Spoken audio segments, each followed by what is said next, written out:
Hello, and welcome to Working Lunch, the Slow Chambers weekly series where we have the chance to sit down with leaders in our community and bring back some of that personal connection that we've been missing during these turbulent times and maybe get to learn some new things about people we interact with or have never met before. I'm Jim D'Antona, President and CEO of the Slow Chamber, and today you'll get to be a part of my conversation with Ben Taylor, chef and owner of Mama Ganache Chocolates. Mama Ganache Artisan Chocolates is a small family-run chocolate business on Monterey Street, just outside of downtown SLO, if you've never been there. After earning a business degree, Ben quickly discovered that working in a big corporate structure was not really for him, and through a series of fortunate events, became the chef and owner of SLO's Mama Ganache in 2018. Originally founded by former Cal Poly food science instructor, chef Tom Newhouse, and his wife, Eve, Ben and his family have continued the Mama Ganache tradition of producing only the finest organic fair trade chocolates, including vegan-friendly and soy-free options. I'm so looking forward to our conversation and getting to learn more about how he got involved in the industry, how COVID has impacted his work, and maybe even getting some recommendations just in time for Halloween. Ben, thank you so much for being here. Thanks for having me. I'm excited to be here as well. Fabulous. Well, first question we always kind of start off with is, as we sit down to lunch here, first and foremost, where are you zooming in from today and what's on the plan for lunch? Yeah, I came home for the Zoom. Our shop can get a little loud at times and we've got machines running, a little background noise. It's nice and quiet here. No one's here. So yeah, I'm home and I got some high street deli. I got a little Dutch crunch for lunch. I'm looking forward to.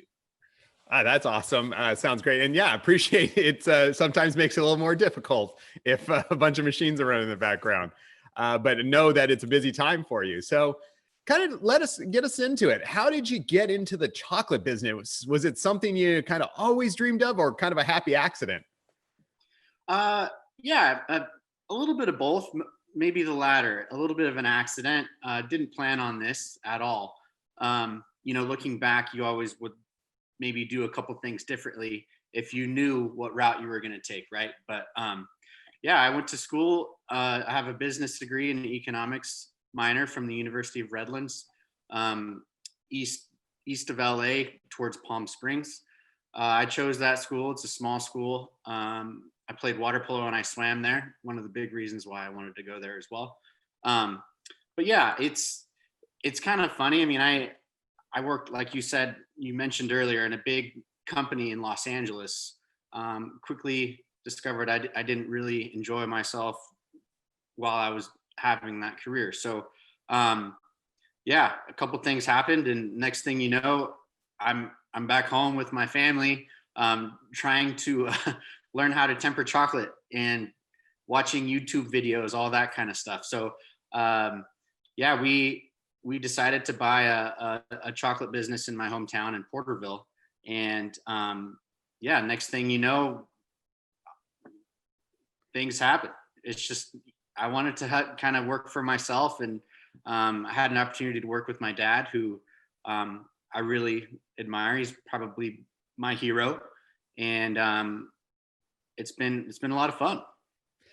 Well, so that's, I had some opportunities to work with my father and I quickly passed on that. But so I'm glad that you found some good parts. So what's the best thing about working with your dad and what maybe the best parts and kind of hardest parts of doing that? Yeah. He did the same thing. He worked with his dad, and I kind of saw that relationship growing up and, working with his family. I admired that, and I kind of I liked the camaraderie. I enjoy being part of a community where you feel part of something, right? In that huge company in Los Angeles, I just felt like I didn't have a connection. So, my hometown is kind of small. Working in a family environment with people that I know was something that I was attracted to. Plus, my dad, it's a little different, right? Having a boss that you don't know compared to having one that you know very well. Sometimes listening is something that is a struggle for me, right? But he let me fail a couple times rather than try to give me some direction. And he knew from his own personal experience that sometimes you just have to go that route. But I work with my sister helps as well. My mom helps as well. I have my aunts and uncles. We've all stepped in whenever we need to, and it's been a great experience so far.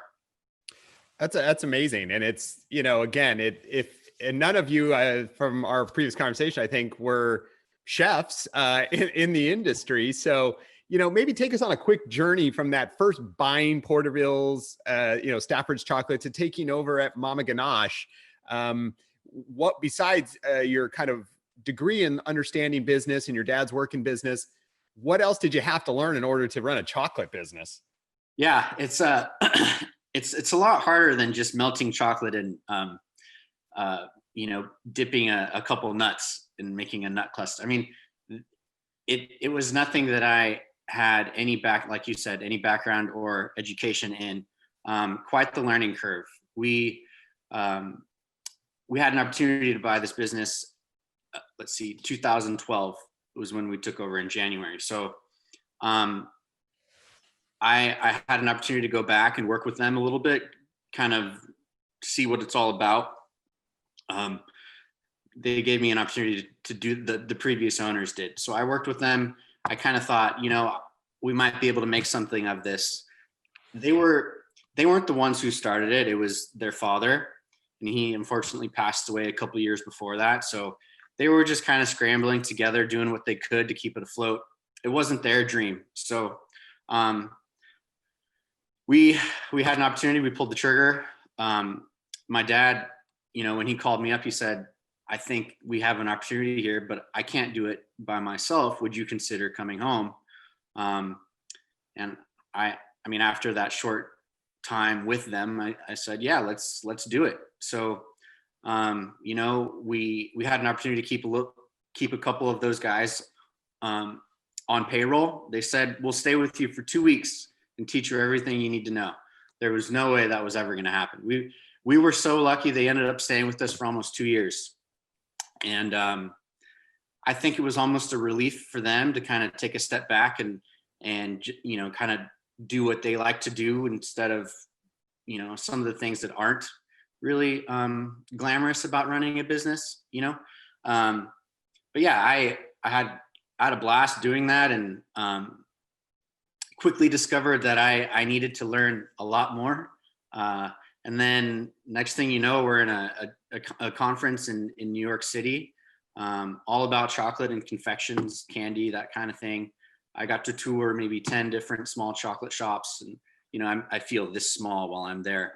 I knew how to do some stuff, but YouTube and reading can only take you so far. Decided to go to culinary school after that, and that was a big step for me. Opened a lot of doors for me as well. Really have a lot of respect for the food industry, and it kicked my butt. Don't get me wrong. It was a 6-month program, just like high school hours, 8 to 3 every day. We did everything from, sugar cookies. And then one of the last things I did was a 3-tiered wedding cake. So everything in the pastry world that you can imagine, from, like I said, chocolate chip cookies to bread to,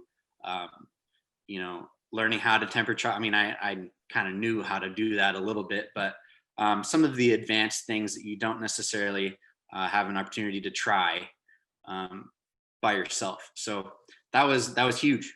I got to go do that and really opened my eyes about what else I can do, rather than just the things that they taught us.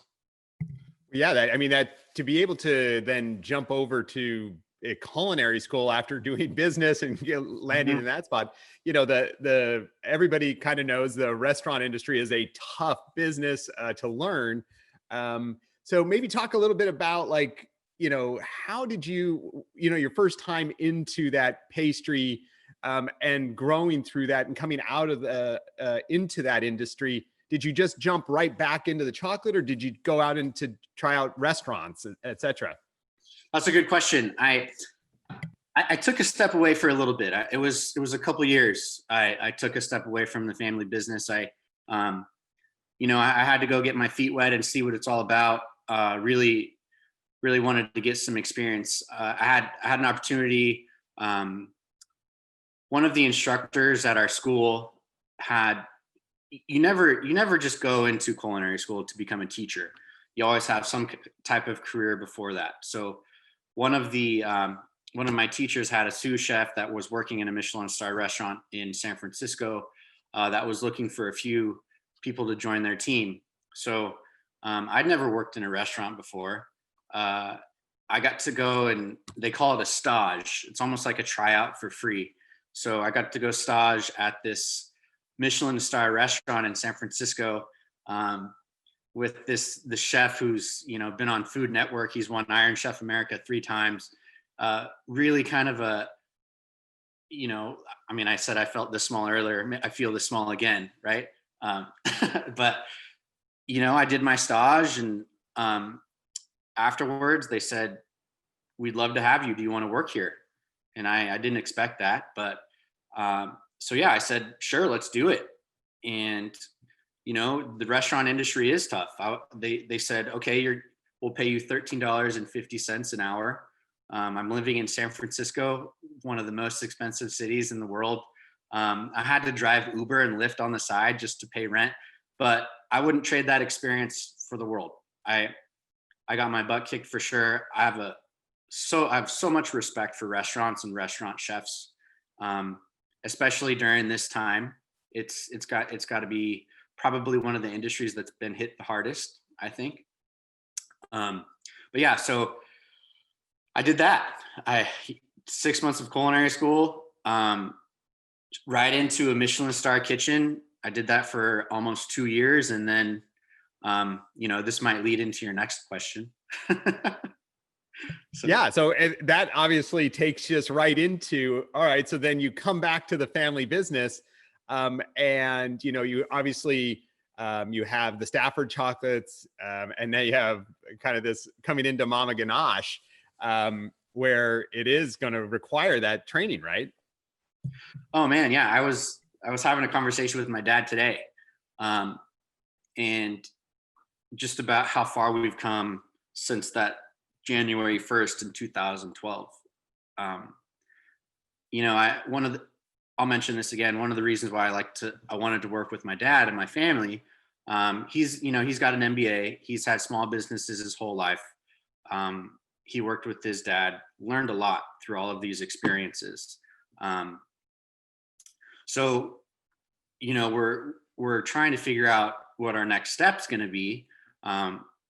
After this stint, my dad kind of teases me and says, you had to go, spread your wings and see what the rest of the world's about. Right. So I did that, and I'm kind of getting to that point to where, okay, I've done this. I also have a lot invested in my family's business. And one of the reasons why I wanted to do that is because I wanted to work with them. Right. So I did that. Now I'm thinking, okay, I want to go back. I want to apply what I learned through this experience to our family chocolate business. I mean, I might have mentioned this to you a couple of days ago when we started going over this video session, but we like to quote Mike Tyson. One of his quotes, I mean, it applies to every day, right? I mean, just think about this whole COVID-19 thing. Everyone has a plan until they get punched in the face. So we have a plan going through, but it never turns out the way that you think it will. So I'm not saying I got punched in the face with this opportunity, but it definitely threw a wrench in things. Maybe, going off a different tangent with the Mama Ganache thing, but I love San Luis Obispo. I love the Central Coast. I have family up and down the coast. I have grandparents in Santa Maria and grandparents in Paso Robles, family in Buellton and Santa Ynez area. So I'm familiar with the area. And then when we got wind that Mama Ganache was up for sale, it's kind of, we kind of thought, wow, this is almost exactly the same situation that we were in back in 2012 when we did this with Stafford's chocolates. So taking that time away, was tough for our family business, but it also gave us an opportunity to get Stafford's going without me, right? So going back there would have been great. I would have had a good opportunity to go back and lead that team. I still do. It's still a part of my team, right? But I got a text message from a friend in town who's an attorney. I think it was the article that was published in the newspaper here about Mama Ganache being for sale. We reached out to Tom and Eve. I think they said they had 10 to 12 different people who were interested in pulling the trigger and becoming a chocolatier. I mean, we know how that goes. And we were the second or third group that met with them, and they didn't meet with anyone else. They said, these are the people that we want to sell to. They're chocolate people. They know the industry. I'd learned a lot from Tom. I got to work with him a little bit, and I'd known him. And it was a match that was perfect. We pulled the trigger, and next thing you know, we have, this other chocolate company, and now we're kind of reaching out or branching out into another one. So, and they're totally different too, which is, I got to learn a whole new side of things as well. Well, yeah, I mean, there's so many these great things that came from this one original decision. Cause I also understand you, as you were talking about, you have the Swedish candy factory right down in Solvang too now, which those all seem incredibly different. How is it trying to manage through all of those things in the middle of a COVID crisis? Right. Yeah. It's very different. All three of them are very different. The COVID-19 situation was really hard at first. We didn't know, we got punched in the face, if you will. So just like everyone else in the world, but we had an opportunity to kind of scale back and really think about things. And I remember that day on March 17th when, we basically shut down our economy. But yeah, it was really hard. I remember filling out unemployment forms with all of my employees, and I did it myself too. I didn't know what was going to happen. So it's really hard managing all three, let alone one here in SLO. So we did the best that we could in those couple of weeks. I think for where we are, especially in the beginning there. In the summer, it's a different situation. It's kind of hard. In the chocolate industry in itself, it's not a huge busy time for us. That was definitely the hardest part of this year, getting through that summer. But in the beginning, I thought to my employees, I don't know what's going to happen. We put them on unemployment. But I think they were on unemployment for a week or two before I called them and I said, "Oh my goodness, our website's going crazy. I need some help." Our website sales went up close to 600%. And I was doing local deliveries all over town. I went into my car with 10 to 15 deliveries, mapping out the city of San Luis Obispo. And that was really cool too, because then I got to feel a connection with my customers. One of the things I mentioned earlier, right, is I want to feel part of a community like San Luis Obispo, and I want to have that connection to give back and really be part of that. So that's one of the big reasons why I like to be in a small community with a small business. It's not always easy.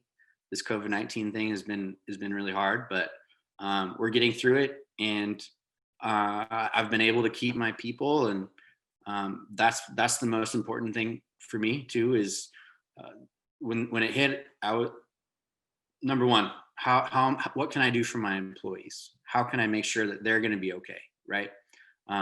Because this is their livelihood, and I want to make sure that they are in the best possible situation that they can be in. Yeah, well, and it's incredible to see kind of the differences that have happened since March. You said you had a couple of weeks and kind of had to flip back. What's that balance of business happen for you? Is it like between online, in person, wholesale? Um, and that change in during COVID, has it really just kind of completely flipped the script for you and looking at how you do business? A little bit. It's we have a pretty good wholesale side of our business, mostly to wineries and restaurants and bakeries, and um, all of them were in the same situation that we're in, right? So our wholesale business took a hit. That's the big part of our business that took a hit. Um, I felt the support from our community, online delivery, shipping. We shipped everywhere, but yeah, the wholesale side of things was probably the part that hit the most. Now, coming into this fall, San Luis Obispo is in the red tier, which is awesome. A lot of businesses are starting to open back up. I'm starting to feel that connection again from all these local communities, and businesses, right? So my wholesale side of things is starting to ramp up a little bit. So, different wineries are calling, hey, what can we do for our wine club members? We use this huge company, but last time, but now we're trying to think of something a little bit closer to home. So now I'm starting to see it kind of ramp back up again, which is really encouraging across the board, right? Not only for us, but I'm really happy for all of these wineries and businesses that, obviously are doing a lot better than when they did. Yeah, absolutely. And it certainly is, one of the things being around the wine industry here, you see a lot of folks in the wine industry talking about SIP certified in terms of sustainable practices and stuff like that. One of the things that's most interesting to us about Mama Ganache is you talk a lot about your fair trade chocolate. Can you talk a little bit about what that means? Because I think there's that overlap between these businesses who want to serve customers in this market. Right. Yeah. I'd always known about fair trade, but I didn't know a lot of the details. That's something that I would imagine that most of Americans don't know much of. The whole fair trade side of things when it comes to chocolate, coffee is a big one too. Vanilla is also a big one. So yeah, the fair trade aspect of our chocolate business is something that's very important to me. Something that I've been able to stay in contact with Tom.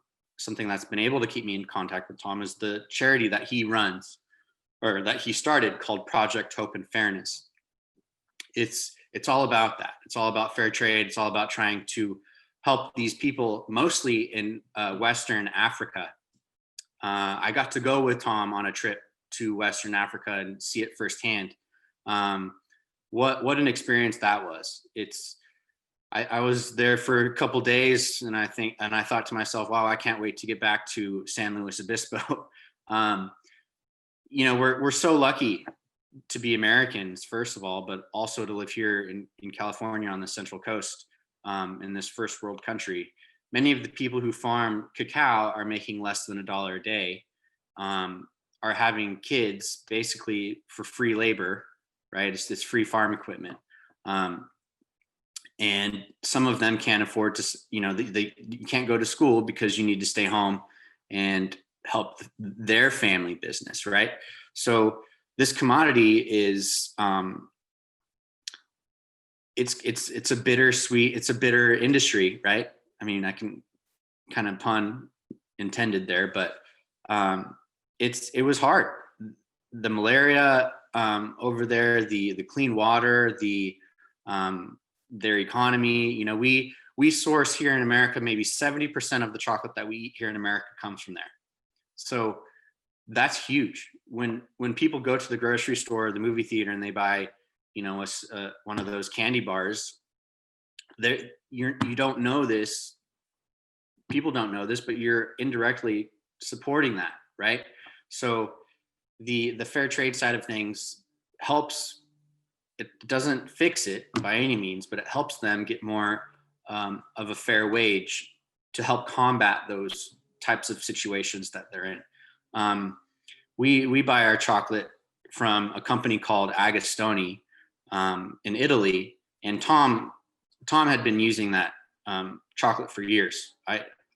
Like maybe 2006, something like that. So it's a boutique chocolate company that I'd never heard of going into this, but I'm proud to use this brand, not only because it's delicious, but it's a family-owned business, it's fair trade, and it's organic. So those three things are very important to me, and I hope that I can help open the eyes of people who don't know those kinds of things. Well, I can personally say that it was actually your soapbox at our Good Morning Slow in February of 2019, I think, where you were talking about this, that even opened my eyes, because I didn't understand it until you talked about it. And then I went and looked at it and was like, wow, this is incredible. So, congratulations. And, we all should be willing to pay a little bit more so that the workers on the other side, Right. can have a good quality of life too. That's awesome.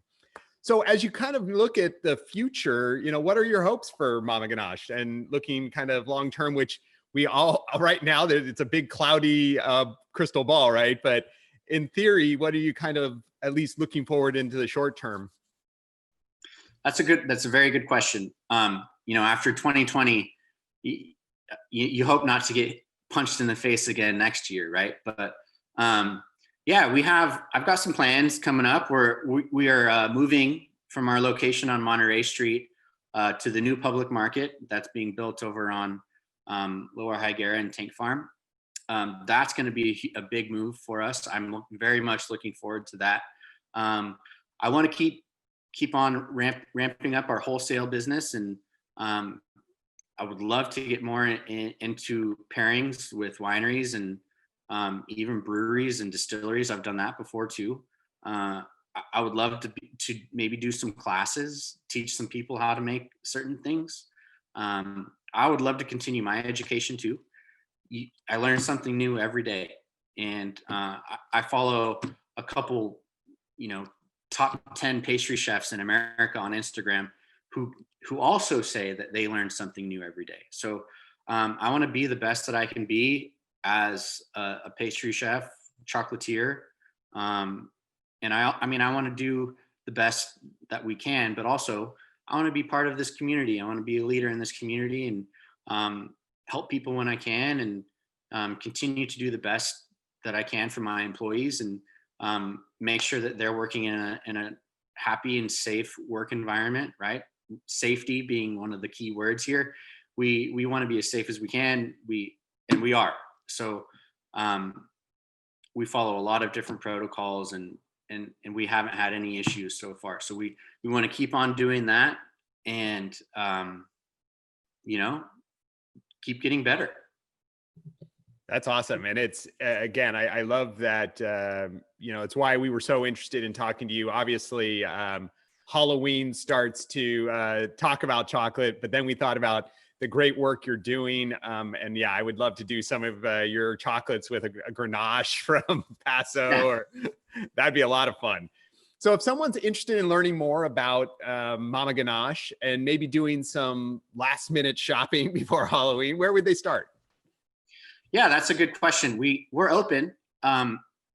We are open. People can come inside and shop, with a mask. We have a limit to the amount of people that can come in. But yeah, so find us at 1445 Monterey Street. We have stuff on our online store as well. It's going to be tricky to get to ship something to you by tomorrow. But yeah, we have some last minute goodies, and come and see us. Come and say hi. Follow us on Facebook. Follow us on Instagram. We just did a giveaway yesterday, or on Wednesday, for National Chocolate Day. So we have some good stuff on there, and keep an eye out. That's awesome. And yeah, it's definitely some wonderful, wonderful treats. So definitely recommend that. So we always end our working lunch with one question. What are you looking forward to this weekend? Yeah, that's a good question. Like I said, I've been pretty fortunate with some wholesale orders recently. I can't remember the last time I had a day off. So I'm hoping to get some stuff done today and tomorrow, and maybe check out the new golf Top Golf thing over at the golf course that we have here. I'd love to sit back and watch some football and relax a little bit, but yeah, that I'm simple when it comes to something to look forward to. I'm sure in all the work you've been doing and staying busy, you definitely deserve the time off. So Ben, thanks so much for joining us on Working Lunch today and talking to us about Mama Ganache and kind of the long term and even the challenges that come from no matter what kind of business you operate. We really appreciate you being here today. Thank you so much, Jim. It's been a pleasure, and hope to see everyone around here very soon.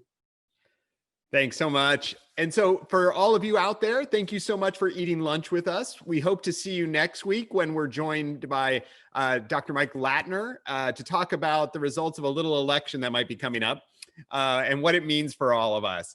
If you have an idea for a future Working Lunch guest or someone you want to learn more about, send us an email at slowchamber@slowchamber.org. We appreciate everyone tuning in. You have a wonderful weekend. Make sure to vote. Stay safe and healthy out there. Have a good one.